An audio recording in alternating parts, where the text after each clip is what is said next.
10वीं क्लास सारे स्टूडेंट्स, ये तुम्हें पीडीएफ जो टेलीग्राम ग्रुप है, जो टेलीग्राम का ग्रुप है उसमें तुम जाओगे और ढूंढोगे तो ग्रुप का नाम है, अपना जो ग्रुप है टेलीग्राम का, उसका नाम है टेलीग्राम ग्रुप का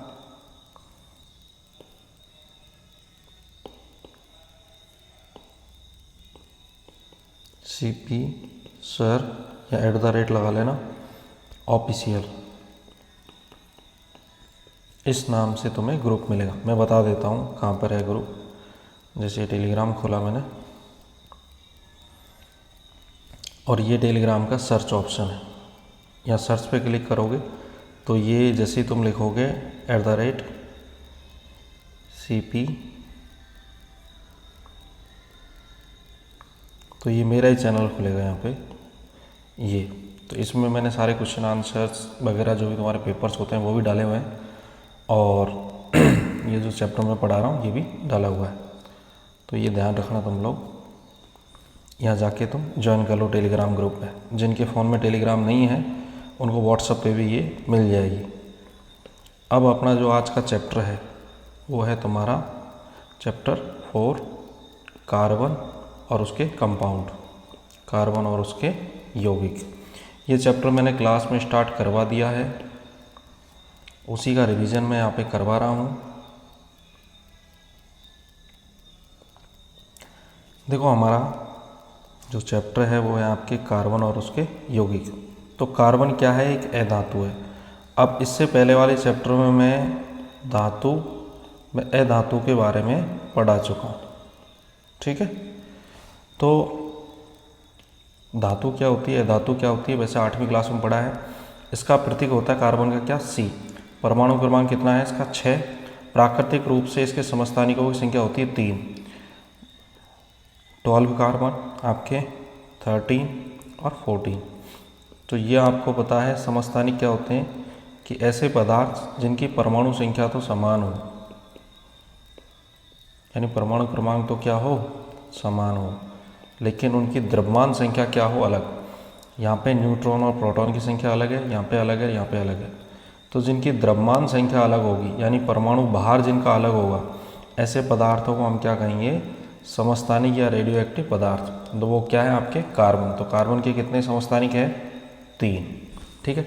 इसका इलेक्ट्रॉनिक विन्यास क्या होता है? 2, 4। संयुक्ता कितनी होती है? 4। ये सब कुछ तुम्हें क्लास में मैंने बहुत अच्छे से पढ़ा दिया है, 9th में भी पढ़ाया और अब भी पढ़ाया है। देखो कार्बन के अपर रूप है, जैसे कि ये अपर रूप आपको दे रखा है किसका? हीरा है ये। नीचे आपको दे रखा है क्या? कोयला। यानी अपर रूप का मतलब क्या होता है? जिस रूप में वो पाया जाता है। इनके अंदर क्या है? मेन पदार्थ क्या है? कार्बन है। हीरा भी किससे बना हुआ है? कार्बन से। और कोयला भी किससे बना हुआ है? कार्बन से। तो भोजन, कपड़े, दवाइयाँ, पुस्तकें व अन्य बहुत सारी चीज़ें जिसे आप सूचीबद्ध कर सकते हैं, सभी सर्वोत्मुखी तत्व जो है, यानी इन सभी के अंदर जो सर्वोमुखी जो तत्व है वो क्या है? आपका कार्बन है। यानी इन सभी चीज़ों में क्या पाया जाता है? आपके कार्बन। दूसरे शब्दों में कहें तो सभी सजीव आकृतियाँ कार्बन से बनी हुई है। कार्बन की उपस्थिति कार्बन प्रकृति में बहुत ही अधिक संख्या में यौगिक बनाता है।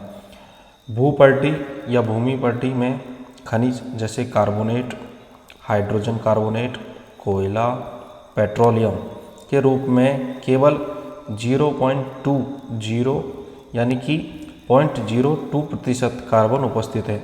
और वायुमंडल में कार्बन डाइऑक्साइड की मात्रा कितनी है?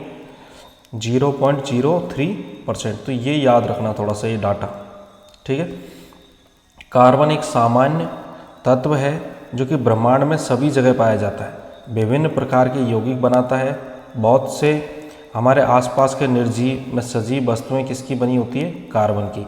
पौधे, जंतुएं, चीनी, ईंधन, कागज, भोजन, वस्त्र, धागे, दवाइयाँ, सौंदर्य प्रसाधन, ये सभी कार्बनिक यौगिक हैं जो या तो पौधे से या जीवों से प्राप्त होते हैं।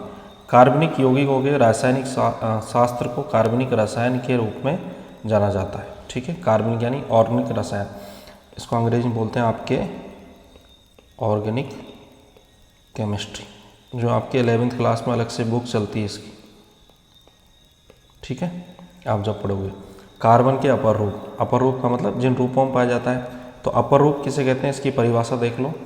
किसी तत्व के विभिन्न रूप जिनकी भौतिक यानी कि जिनकी भौतिक गुण को हम अलग अलग होते हैं, यानी जिनके भौतिक गुण क्या होते हैं, अलग अलग, परंतु रासायनिक गुण धर्म क्या होते हैं, समान, वे तत्व के अपर रूप कहलाते हैं। कार्बन के 3 अपर रूप हैं जो अच्छी तरह से ज्ञात है, ग्रेफाइट, हीरा, ये बकमिनिस्टर या बुकमिनिस्टर भी बोल सकते हैं इसको, बुकमिनिस्टर फुलरिन, जो कार्बन के अणुओं से बना है, ठीक है।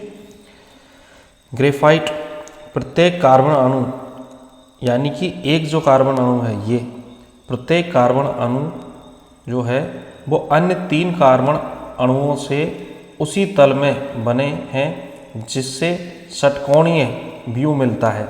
इसमें एक आवंध द्विबंध होता है। इस प्रकार कार्बन की संयुक्ता संतुष्ट होती है। तो यहाँ पे क्या बताया गया इन्होंने कि एक जो कार्बन है वो अन्य 3 कार्बनों से क्या है, जुड़ा हुआ है, ठीक है। और एक आवंध क्या है, आपके ट्रिपल बॉन्ड है, इस तरीके से, ठीक है, षटकोणीय इसकी व्यवस्था होती है। ग्रेफाइट विद्युत का एक बहुत अच्छा सूचालक होता है, जबकि अन्य अधातु विद्युत की क्या सूचालक नहीं होती है। तो ये भी क्वेश्चन आता है कि अधातुओं में विद्युत का चालन करने वाला जो तत्व है वो क्या है, आपके कार्बन के रूप में क्या है, उसका अपर रूप ग्रेफाइट। अब है फुलरिन। फुलरिन कार्बन का अन्य अपर रूप है। सबसे पहले C16 की पहचान की गई, ठीक है, जिसमें कार्बन के परमाणु को फुटबॉल के रूप में व्यवस्थित होते हुए देखा। चूँकि यह अमेरिकी आर्किटेक्ट, एक इंजीनियर था, बकमिनिस्टर उसका नाम था, फुलरिन, तो उसी के नाम पे इसको नाम दिया गया। तो जियोडेसिक, गुंबद के समान उसने इसकी स्ट्रक्चर को देखा, इसलिए इस अणु को फुलरिन नाम दिया गया उस आर्किटेक्ट के ऊपर। तो ये ऐसे लगता है जैसे कोई बाकी बॉल है, जैसे बॉल होती है। तो इसमें देखो आप षटकोणीय, जैसे इसमें पंचकोणीय व्यवस्था देख रही है, 1 2 3 4 और 5। तो इसमें पंचकोणीय व्यवस्था आपको दिखाई दे रही है, ठीक है, किसमें, आपके फुलरिन में। और ये जो स्ट्रक्चर होगा हमारा ये ग्रेफाइट का, इसमें आपको षटकोणीय इस तरीके से व्यवस्था दिखाई देगी। इनका स्ट्रक्चर हम देखेंगे बाद में, ठीक है, इस तरीके से व्यवस्था दिखाई देगी आपको। अब है आपके कि कार्बन में बंध की क्या प्रकृति होती है। तो कार्बन के सबसे बाहरी कोश में कितने इलेक्ट्रॉन होते हैं, 4, तथा उत्कृष्ट गैस विन्यास प्राप्त करने के लिए इसको कितने इलेक्ट्रॉनों की आवश्यकता होगी। या तो ये 4 इलेक्ट्रॉन खो दे अपने, या 4 इलेक्ट्रॉनों की इसकी आवश्यकता होगी। यदि इन्हें इलेक्ट्रॉन्स प्राप्त करना या खोना होता है तो ये क्या करेंगे। देखो कार्बन का जो परमाणु जो विन्यास होता है, इलेक्ट्रॉनिक जो कॉन्फ़िगरेशन होता है, वो क्या होता है आपके 1s2 2s2 और 2p2, जो मैं पढ़ा चुका हूँ आपको, यानी कि 2 तो इसके आंतरिक कोश में है, एक वाले में, और जो बाहर जो सेकंड नंबर का कोश है इसमें आपके 2 + 2 तो कितने होते हैं, 4, जो 4 इसके बाह्य कोश में होते हैं। ये 4 इलेक्ट्रॉन प्राप्त करके ऋणायन बना सकता है, यानी कि अगर इसको 4 इलेक्ट्रॉन और मिल जाए, तो मैंने बताया था कि S की कैपेसिटी कितनी होती है, 2, P की कितनी होती है, 6। तो यहाँ पे देखो P में अभी इलेक्ट्रॉन भरे हुए कितने हैं, 2, और कितने ले सकता है ये, 4 इलेक्ट्रॉन और ले सकता है, ठीक है। तो यदि ये 4 इलेक्ट्रॉन लेगा तो इस पर क्या आ जाएगा, माइनस का चार्ज आ जाएगा। लेकिन 6 प्रोटॉन वाले नाभिक के लिए 10 इलेक्ट्रॉन अर्थात 4 इलेक्ट्रॉन धारण करना मुश्किल है, तो -C4 बनना थोड़ा मुश्किल है, ठीक है।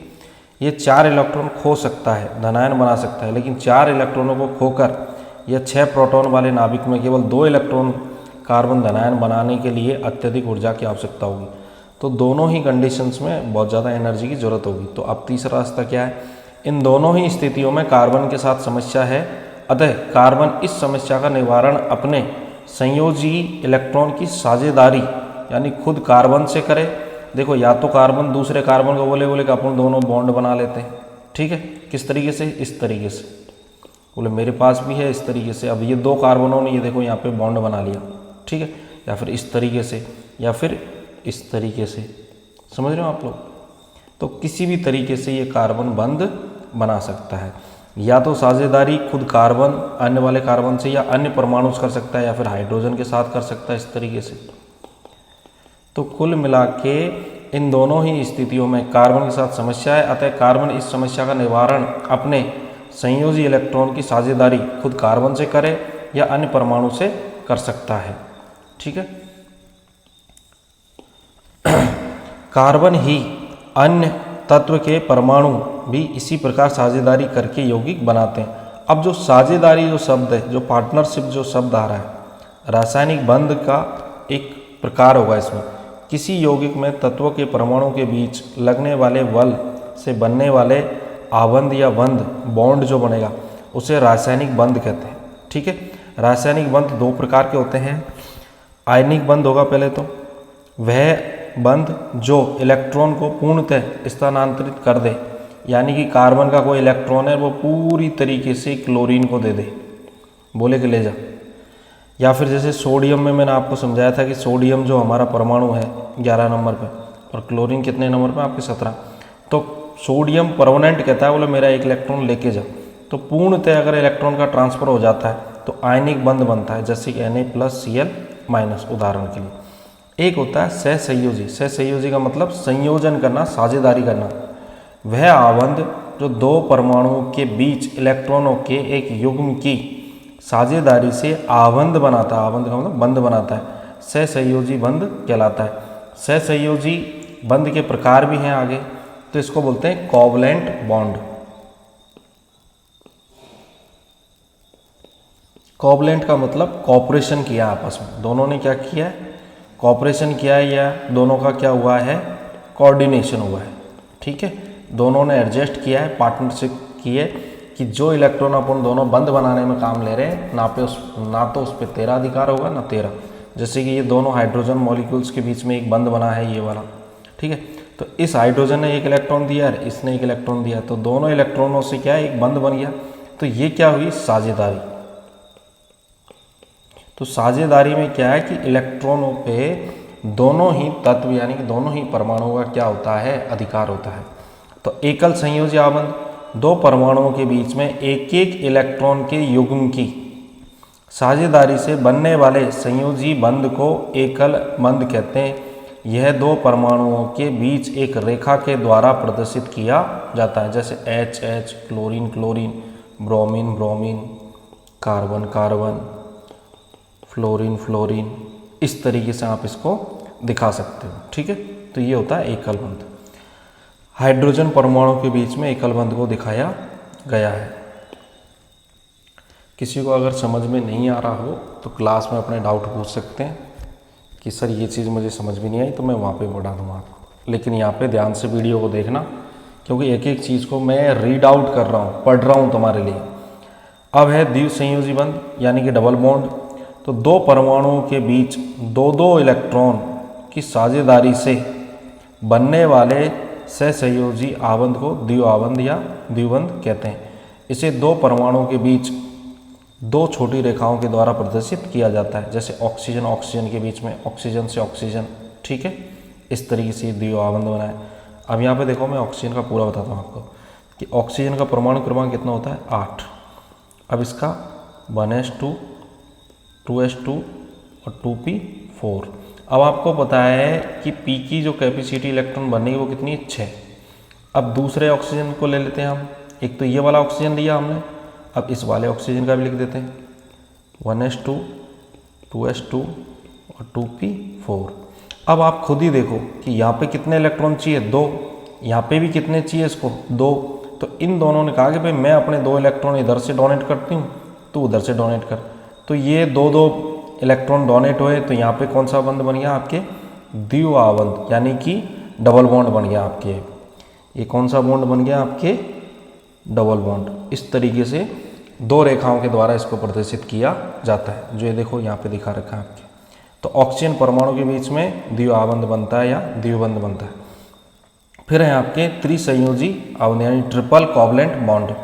तो 2 परमाणुओं के बीच 3-3 इलेक्ट्रॉनों की साझेदारी से बनने वाले बंध को त्रिबंध कहते हैं। ये दो परमाणुओं के बीच 3 छोटी रेखाओं के द्वारा प्रदर्शित किया जाता है, नाइट्रोजन और नाइट्रोजन। तो नाइट्रोजन का देख लेते हैं। अब खुद देखो तुम, नाइट्रोजन कितने नंबर पर आता है? 7 नंबर पे, ठीक है।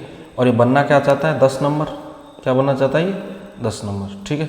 जैसे कि 1s2, 2s2 और 2p। यहाँ पे देखो 1s2, 2s2, तो यहाँ पे क्या होगा आपके, अब देखो 4 इलेक्ट्रॉन आ गए और कितने चल जाएंगे? 3। इसी तरीके से आपके 1s2, 2s2 और 2p3, यहाँ पे भी कितने इलेक्ट्रॉन की ज़रूरत है? 3। तो ये एक नाइट्रोजन इस वाले नाइट्रोजन को बोलेगा, बोले मुझे 3 इलेक्ट्रॉन चाहिए, ये बोलेगा मुझे 3 चाहिए। तो दोनों आपस में क्या करेंगे? पार्टनरशिप करेंगे। तो ये बन गया ट्रिपल बॉन्ड। तो इस तरीके से जो सहसंयोजी बंध है उसमें बंधों की संख्या इलेक्ट्रॉनों पर निर्भर करती है। अब जब घुमा फिरा के एग्जाम में क्वेश्चन देगा तो क्या दे सकता है कि यदि ट्रिपल बॉन्ड बना है तो साझेदारी कितने इलेक्ट्रॉनों की होगी? 6 की। अगर कोई सिंगल बंध बना है, एकल बंध, तो साझेदारी कितने इलेक्ट्रॉनों की हुई होगी? 2 इलेक्ट्रॉन की। अगर कोई द्विबंध बना है तो साझेदारी 4 इलेक्ट्रॉनों की, 2 उधर से और 2 इधर से, ये याद रखना।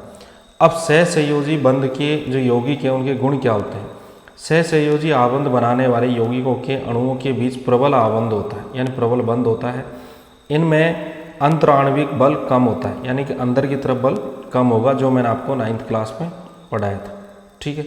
सबसे ज़्यादा अंतराण्विक बल किसमें होता है? ठोसों में, क्योंकि अणु पास पास बैठे होते हैं ऐसे। इनका गलनांक व क्वथनांक भी कम होता है, ठीक है। ये यौगिक सामान्यतः विद्युत के क्या होते हैं? कुचालक होते हैं, ठीक है, क्योंकि इलेक्ट्रॉन को ऐसे पास नहीं कर सकते। अब देखो जैसे कि द्रव है और गैस है, अब हवा में कोई तार लटका दे तो क्या करंट आएगा? क्या पानी में तो फिर भी आएगा। अब हवा के मॉलिक्यूल इतने दूर है, ये जो इलेक्ट्रॉन है जो धारा का प्रवाह करेगा चालन, ये तो पास पास आ ही नहीं रहे, तो ये एनर्जी देगा कैसे आगे? गैस में नहीं देगा। लेकिन ठोसों में देखो पास पास, इस इलेक्ट्रॉन को एनर्जी मिली, ये आगे ट्रांसफर कर देगा। तो ये विद्युत के क्या होते हैं? कुचालक होते हैं। तो ये लाइनें आपको याद करनी।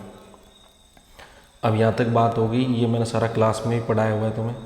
अब है श्रृंखलन, कैटिनेशन का गुण।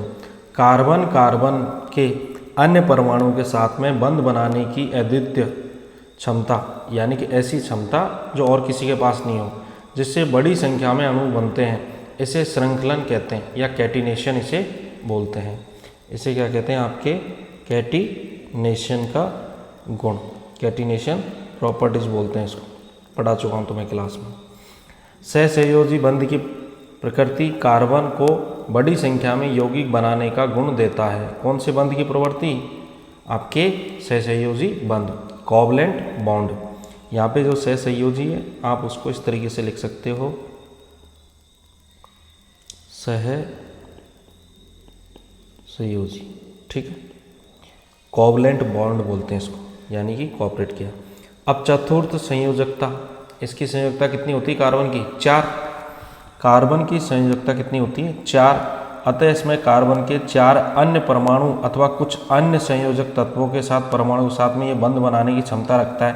तो ये कितने बंध बना सकता है? अधिकतम 4, क्योंकि इसके बाहरी कक्ष में कितने इलेक्ट्रॉन फ्री है? 4। पढ़ा चुका हूँ मैं तुम्हें। किस तरीके से बना सकता है ये भी बता चुका हूँ।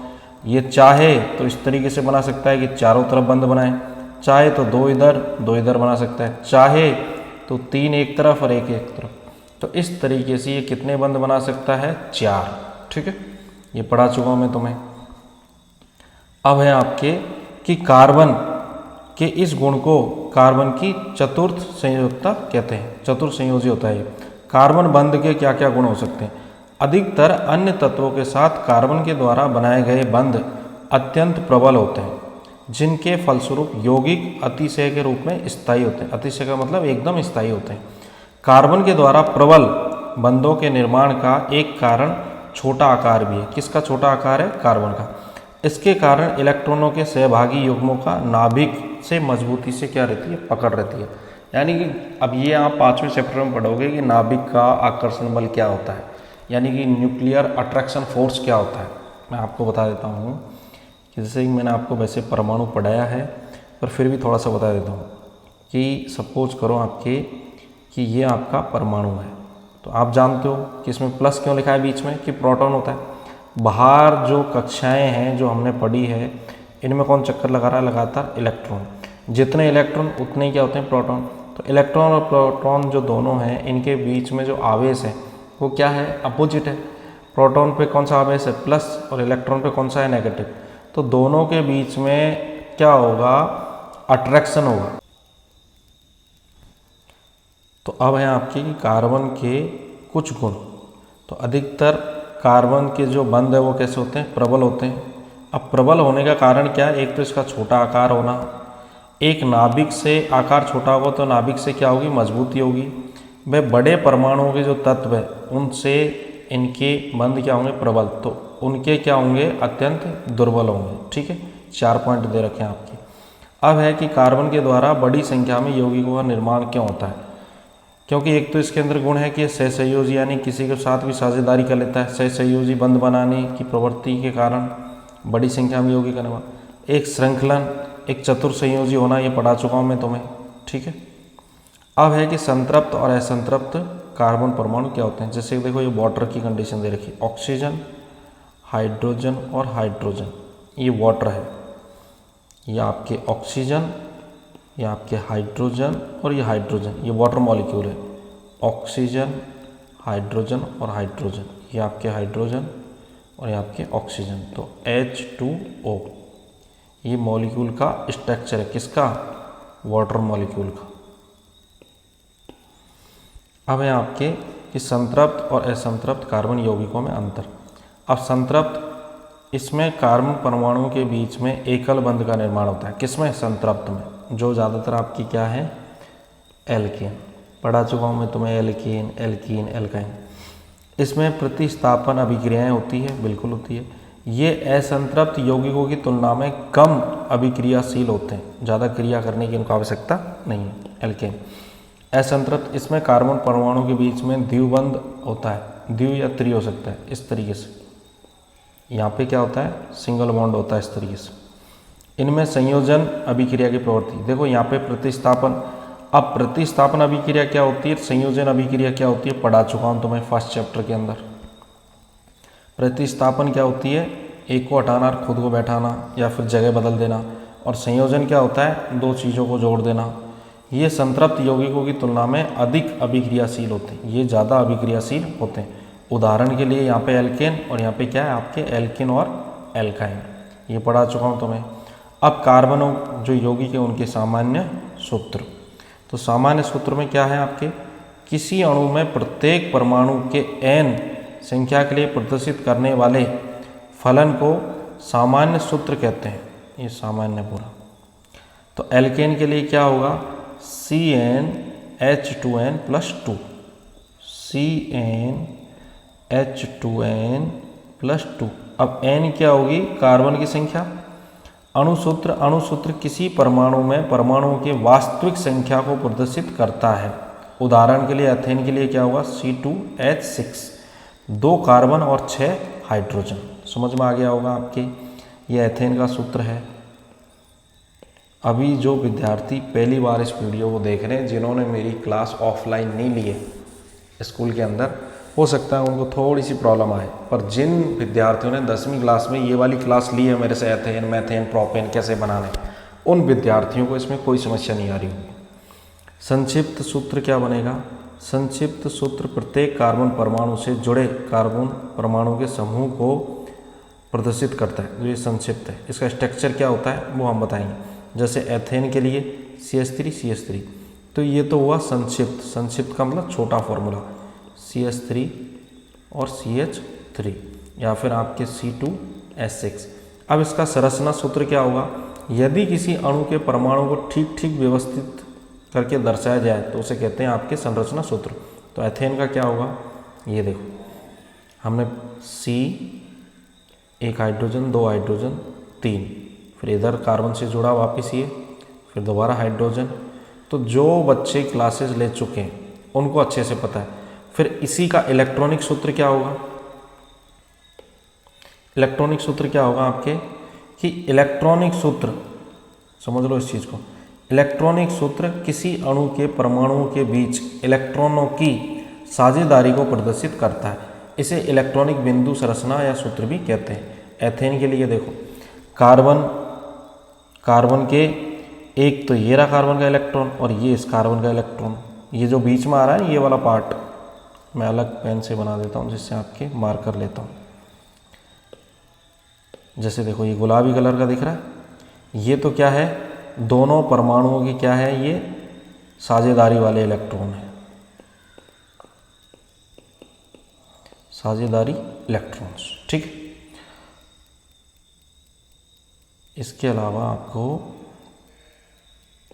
जैसे कि मैं और कलर से बता देता हूँ आपको अभी, जैसे ये वाले हैं, ये देख रहे हो आप हाइड्रोजन वाले, मैंने हाइड्रोजन पे क्लिक किया तो ये हाइड्रोजन भी क्या कर रहे हैं, साझेदारी कर रहे हैं। तो हाइड्रोजन ने अपना ये वाला इलेक्ट्रॉन देखो, ये टिपकी सी दिख रही है सबको, ये हाइड्रोजन के आगे जो टिपकी दिख रही है, और क्रॉस किसके आगे दिख रहा है, क्रॉस इलेक्ट्रॉन किसके दिख रहे हैं हमें, कार्बन के। तो ये भी क्या है आपके, साझेदारी, ये भी क्या है आपके, साझेदारी। तो ये भी साझेदारी इलेक्ट्रॉन हुए, किसके किसके, हाइड्रोजन के और कार्बन के। ये जो X के रूप में दिख रहा है ये तो किसका इलेक्ट्रॉन है, कार्बन का, और जो डॉट के रूप में दिख रहा है ये किसका इलेक्ट्रॉन है, हाइड्रोजन का। समझ गए। तो ये दोनों के बीच में भी क्या हुई है, साझेदारी।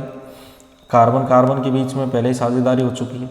तो इस तरीके से इलेक्ट्रॉनों को जब किसी सूत्र, यानी इलेक्ट्रॉनिक सूत्र का मतलब क्या होता है कि किसी परमाणु के बीच में इलेक्ट्रॉनों की साझेदारी को प्रदर्शित करे, यानी इलेक्ट्रॉन कैसे साझेदारी कर रहे हैं, तो उसे कहते हैं इलेक्ट्रॉनिक बिंदु संरचना। तो ये किसकी बताई गई है, एथेन की। तो ये सबकी बनानी है। बोर्ड 2015, 2018 और 2021 के जो मॉडल पेपर थे उनमें भी ये क्वेश्चन थे। 2021 में आपको पता है प्रमोट हुए सारे बच्चे, कोई एग्ज़ाम नहीं हुई। 2020 में ज़रूर ये क्वेश्चन नहीं आया था। 16-17 में भी इसके मॉडल पेपर में थे। तो कुल मिला के ये वाला आपके इलेक्ट्रॉनिक संरचना वाला क्वेश्चन आता ही आता है। जिसको समझ में नहीं आ रहा है उनको मैं दोबारा बता रहा हूँ, बहुत इंपॉर्टेंट है। देखो ये कार्बन है, 1s2, 2s2 और 2p2, और इसका भी वही 1s2, 2s2 और 2p2।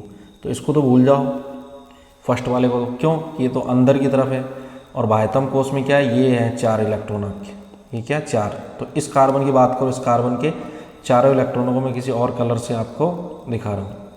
जैसे इसमें आपके मैं दिखाता हूँ आपको येलो कलर से। देखो ये X, ये वाला X और ये वाला X और ये वाला X, कितने इलेक्ट्रॉन हुए, 4। किसके, इस वाले कार्बन के। और इसके गिन लेते हैं, 1, 2, 3 और 4। इसके भी कितने हुए, 4। अब इसके 4 इलेक्ट्रॉन भाग ले रहे हैं, ठीक है। तो इसके ये वाले 4 देखो,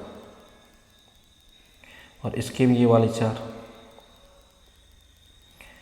और इस हाइड्रोजन के पास तो होता ही एक है, तो ये बिंदु के रूप में देखो।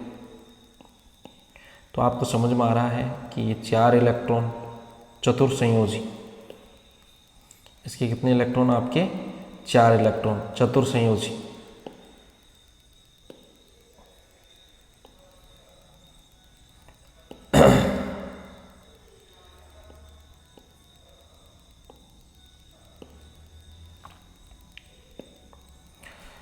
तो इस तरीके से आपको समझ में आ रहा होगा।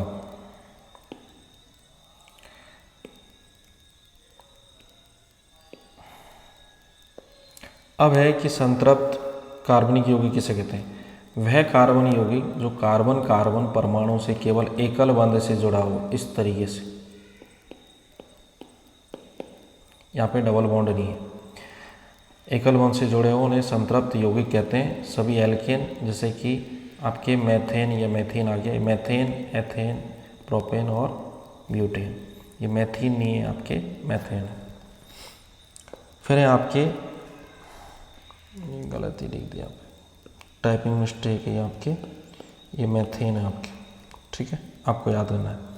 तो CnH2n+2, तो n के बराबर 1, तो C1। अब यहाँ पे अगर हमने 1 रखा है तो यहाँ पे भी क्या रखेंगे, 1। देखो ये जो सूत्र है, इस सूत्र को ही हमने लगाना है, H2N और +2।